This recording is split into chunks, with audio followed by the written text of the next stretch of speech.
नमस्कार। आज हम लोग देखते हैं कि विभिन्न धर्मों में ईश्वर की क्या भूमिका या ईश्वर को किस रूप में माना गया है। हिंदू धर्म में सबसे पहले हम हिंदू धर्म को उठाएं और देखें कि हिंदू धर्म में ईश्वर को किस रूप में हमें माना गया है। तो सर्वप्रथम चूँकि हिंदू धर्म हमारा सबसे पुराना धर्म है, लगभग 5000 वर्षों से भी ज़्यादा अभी तक हिंदू धर्म हमारे अंदर विद्यमान है। और हिंदू धर्म में हम देखते हैं कि दरअसल अनेक ईश्वर को मानता है, लेकिन उसका मुख्य आधार एक ही ईश्वर होता है, यानी एक ईश्वरवाद को माना गया है। और मुख्य रूप से इसके 3 ईश्वर के रूप, ब्रह्मा विष्णु महेश के रूप में इसके 3 रूपों को माना गया है। ब्रह्मा जो कि हमारे सृष्टि का निर्माता होते हैं, फिर विष्णु जो हमारे पालन करता है, सृष्टि को चलाते हैं, और फिर महेश जिन्हें बाद में माना जाता है कि सृष्टि के विनाश के बाद या उन्हें संहारक के रूप में, संहारकर्ता के रूप में माना गया है।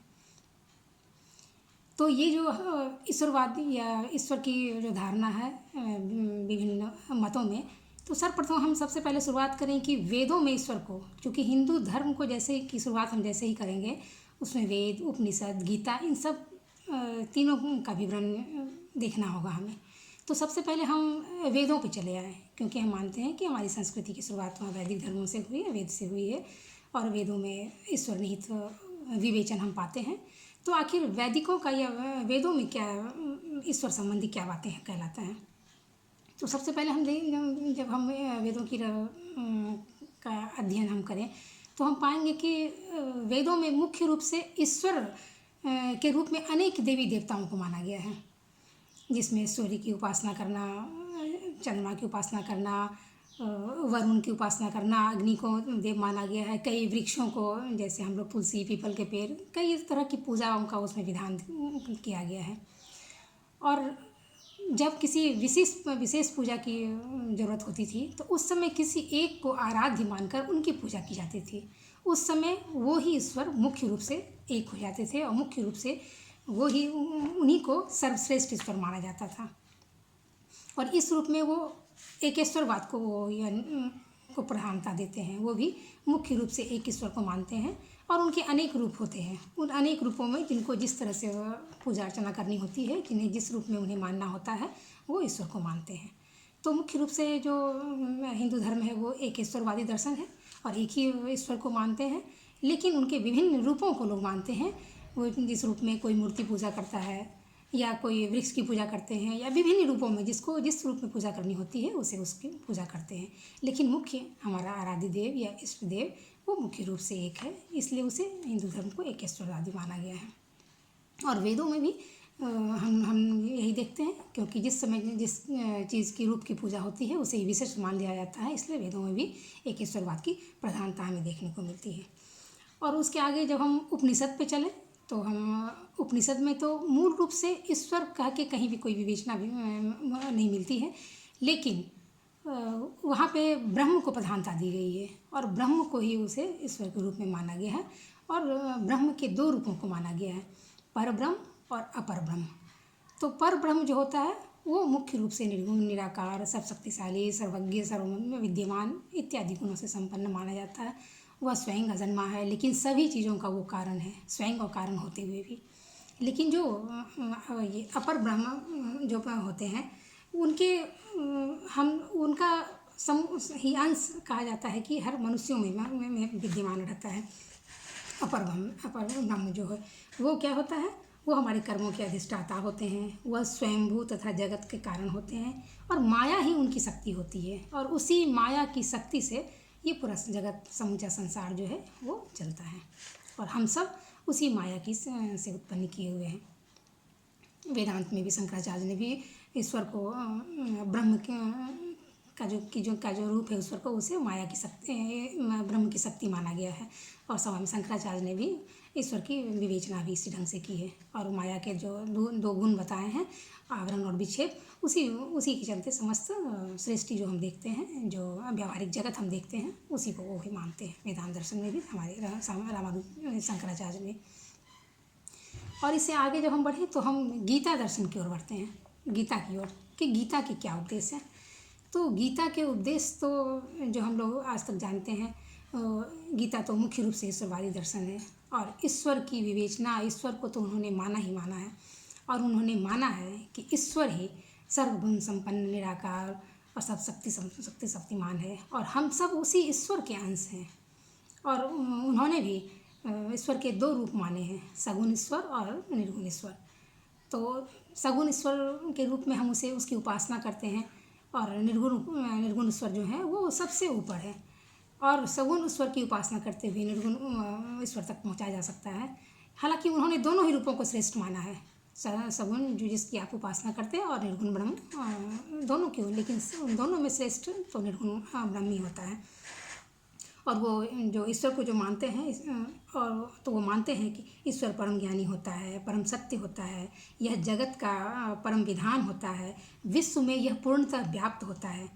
और उन्होंने मुख्य रूप से जो माना है कि ईश्वर को वो अवतार के रूप में मानते हैं। ये अवतारवादी दर्शन है, क्योंकि वो मानते हैं कि जब जब पृथ्वी पर धर्म का ह्रास होता है तब तक ईश्वर जो है एक रूप लेके पृथ्वी पर अपना अवतार ग्रहण करते हैं और जो धर्म का ह्रास होता है उसे ह्रास होने से रोकते हैं। बड़ी अच्छी गीता में पंक्ति बताई गई है, यदा यदा ही धर्मस्य ग्लानिर्भवति भारत अभ्युत्थानं धर्मस्य तदात्मानं सृजामहे। यानी जब जब धर्म का ह्रास होता है तब तक ईश्वर अवतार लेकर पृथ्वी पर आते हैं और धर्मों की हानि होने से, धर्म का पतन होने से उसे रोकते हैं। तो हम देखते हैं कि गीता में बहुत ही अच्छे ढंग से बहुत ही मुख्य वर्णन कहा गया है। तो उसमें गीता को पुरुषोत्तम माना गया है, परम पुरुष माना गया है, सबसे उत्तम माना गया है और जीवात्मा को उन्होंने उसका अंश माना है। उन्होंने कहा है कि मेरा ही अंश हर एक जीव में है, हर एक लोगों के अंदर मैं विद्यमान रहता हूँ। इसलिए उन्होंने जीवात्मा को भी शक्तिमान का भी अपना ही अंश माना है, इसलिए उन्होंने जीवात्मा पर भी बहुत ही विशेष बल दिया है। और उन्होंने दोनों ही रूपों को, ईश्वर की पूजा सगुण रूपों और निर्गुण उपासक दोनों को ही उन्होंने प्रधानता दी है। और इससे आगे अब हिंदू धर्म को से आगे हम यदि बढ़ें तो अब हम बौद्ध धर्म की ओर बौद्ध धर्म को जरा देखें कि बौद्ध धर्म में किस तरह के विचार दिए गए हैं।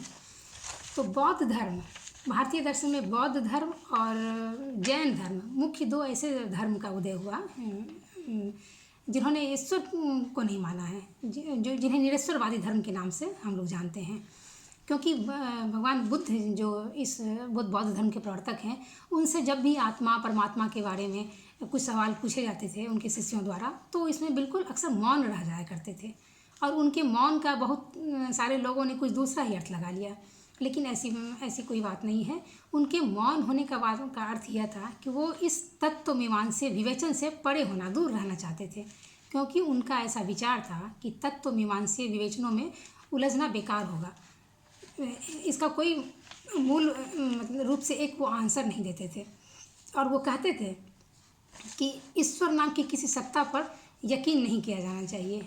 और वो मानते थे कि ईश्वर पर विश्वास करने का मतलब होता है कि एक ऐसी युवती से प्रेम करना जिसका अस्तित्व है ही नहीं।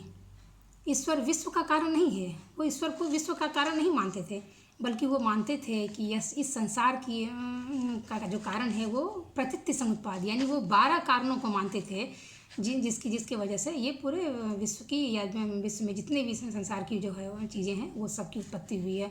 और इस 12 काउजेस को उन्होंने विश्व का कारण माना, ना कि उन्होंने ईश्वर को कारण माना। और इस ये जो 12 कारण है उसे इन्होंने भूत वर्तमान और भविष्य तीनों जीवन को मिला के इन्होंने 12 कारणों को माना है और जो इनका बहुत बड़ा उद्देश्य है। और उन्होंने बताया है कि ये ही 12 कारण है और जिस 12 कारणों से लिपटे रहने के कारण संसार में दुख की उत्पत्ति होती है, संसार के में सब चीज़ों की भी उत्पत्ति है और इसी में हम लिपटे हुए हैं, जिसके कारण ये हमारे आदि दैविक आदि भौतिक जो भी हमें दुख मिलता है वो उसी कारणों की वजह से होता है।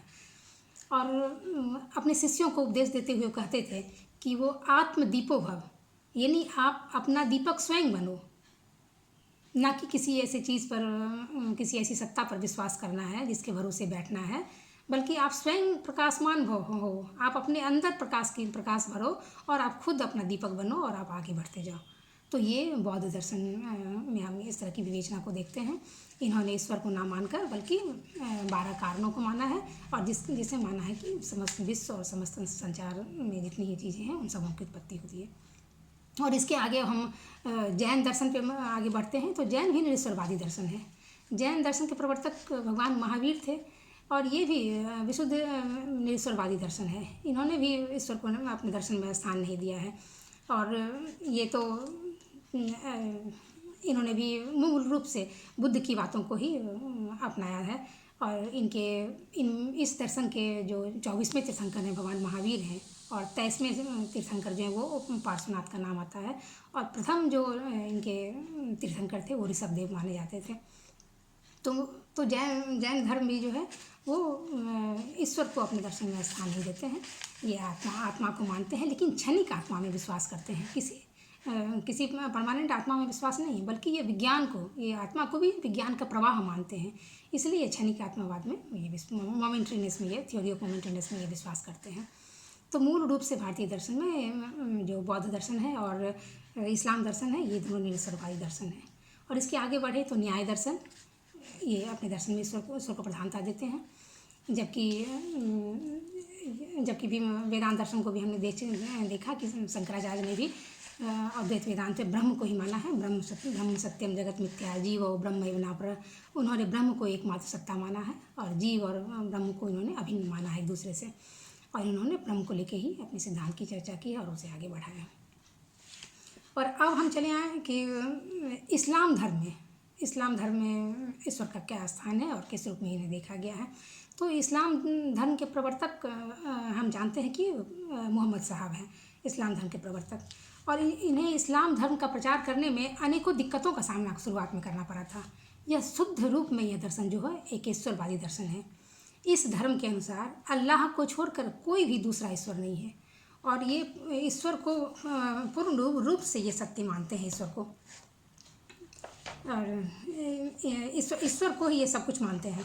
और इनके दर्शन में इसकी अल्लाह जो है वो सब कुछ है। और इन्होंने ईश्वर को कहा है कि ईश्वर को छोड़कर किसी अन्य आराध्य देवता को ईश्वर नहीं माना जा सकता है। ये शुद्ध एक ईश्वरवादी दर्शन में विश्वास करते हैं, और ये ईश्वर को सर्वशक्तिमान, एकत्व और सुहत्व मानते हैं। ईश्वर का एकत्व कोई दार्शनिक विवेचन नहीं, बल्कि वह धार्मिक लगन और धुन का उद्गार है, ये ऐसा कहते हैं। और ईश्वर को संपूर्ण विश्व का रचयिता और स्वामी ये भी मानते हैं। यानी मूल रूप से देखा जाए तो ईश्वर संबंधी विचार जो है लगभग सबों का मिलता जुलता है। जिस तरह से हम हिंदू धर्म में हमने देखा कि गीता उपनिषद में माना गया है, उस तरह से इस्लाम धर्म में भी इसकी चर्चा हुई है। अब हम लोग जब ये इस धर्म को देख रहे हैं, तो अब हम सिख धर्म को देखें कि सिख धर्म में किस तरह से ईश्वर की विवेचना की गई है। तो सिख धर्म में जो हम जानते हैं कि इस धर्म के जो प्रतिपादक हैं वो गुरु नानक साहब को हम मानते हैं। और इनमें एक सिख धर्म में एक गुरु शिष्य में एक परंपरा थी। और इस धर्म का जो मूल ग्रंथ है, जिसे हम गुरु ग्रंथ साहब के नाम से जानते हैं, और गुरु ग्रंथ साहब में लिखे गए उपदेशों के प्रति पर ये धर्म हमारा आगे बढ़ता है, धर्म के प्रधान है। और यह धर्म भी मूल रूप से एक ईश्वरवादी है, शुद्ध एक ईश्वरवादी है। ये भी सृष्टिकर्ता, संवाददाता, सर्वशक्तिमान और निराधार ईश्वर को ये भी मानते हैं। लेकिन यह मूर्ति पूजा का विरोध करता है। यह सबसे अच्छी बात है कि इसमें वर्ण भेद वाली कोई बात नहीं है, वर्ण भेद को इसमें बिल्कुल स्थान नहीं मिला हुआ है। लेकिन संत कबीर का इस दर्शन पे, इस धर्म पे बहुत बड़ा असर है। बहुत बातें मिलती जुलती लगती हैं कि संत कबीर की बहुत भारी बातें। और जैसा कि मैं जानती हूँ कि संत कबीर की बहुत सारे साखियों को ये गुरु ग्रंथ साहब में स्थान मिला है। और इस धर्म की विशेषता है कि इसमें भजन कीर्तन आदि की बहुत अधिक प्रधानता है, और भजन कीर्तन आदि को स्थान दिया गया है। जिस प्रकार से हिंदू धर्म में भजन कीर्तन और प्रार्थना का महत्व होता है, उसी तरह से ये सिख धर्म में भी प्रार्थना का बहुत अधिक महत्व है। और इसमें सतनाम, ईश्वर को एक नाम से सतनाम के नाम से माना गया है। ये पुनर्जन्म और कर्मवाद जैसा कि गीता में हम लोग मानते हैं, ये भी पुनर्जन्म को मानते हैं, कर्मवाद को मानते हैं, और ईश्वर की इच्छा पर हमारी मुक्ति निर्भर करती है। वो भी सिख धर्म में भी इस तरह से ये मानते हैं। और मूल रूप से ओंकार, एक ही ओंकार को, ये इनका मूल मंत्र है, जो है जिसमें जो है सगुण और निर्गुण दोनों ईश्वर एक ही दिखते हैं। यानी इस इनकी बातों को यदि मिलान किया जाए तो गीता से सिख धर्म की बहुत सारी बातें गीता से हमें मिलती जुलती प्रतीत होती हैं। अब हम ईसाई धर्म की ओर चलें, जो मुख्य धर्म हमारे है हिंदू धर्म में, जो मुख्य मतलब हम भारतीय धर्म दर्शन में जो मुख्य धर्म है, उनमें पारसी धर्म भी आते हैं और ईसाई धर्म भी है। तो थोड़ा ईसाई धर्म पे भी हम चर्चा कर लेते हैं। तो ईसाई धर्म जो है मूल रूप से इसमें बाइबल को माना गया है। ये बाइबल मुख्य रूप से 2 किताबों का एक संकलन है, एक ग्रंथ है। बाइबल का अर्थ होता है किताबें, जो मुख्य रूप से 2 किताबों का, old testament and new testament, ये मूल रूप से 2 किताबों का ये संग्रह है बाइबल है, जिसे पुराना नियम और नया नियम के हिसाब से हम जानते हैं। और इसमें यीशु को, मुख्य रूप से ईसा मसीह को, यीशु को ईश्वर का रूप माना गया है कि ईश्वर ने उसे पुत्र के रूप में उसे ज़मीन पे भेजा, मतलब कि पृथ्वी पर भेजा। ईश्वर के प्रतीक के रूप में ईश्वर की पूजा होती है, उन्हें माना गया है। और ये माना गया है कि वो हमें परम सत्ता यानी ईश्वर, वो हमें ईश्वर की अनुभूति के बारे में, ईश्वर के बारे में वो एहसास दिलाते हैं वो। और वे कहते हैं कि ईश्वर एक है। ईसा जो है वो ईश्वर के पैगंबर हैं, जिन्होंने ईश्वर तक पहुंचाने के लिए एक मध्यस्थता का काम किया, एक मीडिएटर का काम किया। और पवित्र आत्मा ईश्वर की वह शक्ति है जो ईश्वर से निकलकर विश्व में व्याप्ति है। तो हम यहाँ देखते हैं कि जिस तरह हम लोग गीता में ये देखते हैं, या हिंदू धर्म में देखते हैं कि ब्रह्मा विष्णु महेश 3 रूपों को माना गया है, उसी तरह से हम यहाँ भी हम देख रहे हैं कि इस्लाम धर्म, ईसाई धर्म में भी कि पिता, पुत्र और पवित्र आत्मा, ये जो 3 चीज़ें हैं, ये इनका हम मिलान यहाँ भी हम देख सकते हैं कि यहाँ भी ईसाई धर्म में भी इस तरह की हम मानते हैं। यानी त्रयंबकम, यानी 3 त्रिएक ईश्वर की भावना को स्वीकार किया गया है। और इसे सच्चिदानंद के रूप में इसे भी माना गया है। यानी ईश्वर सत्य है और पुत्र जो है वो शुद्ध चेतना है और पवित्र आत्मा जो है वो हमारा आनंद है।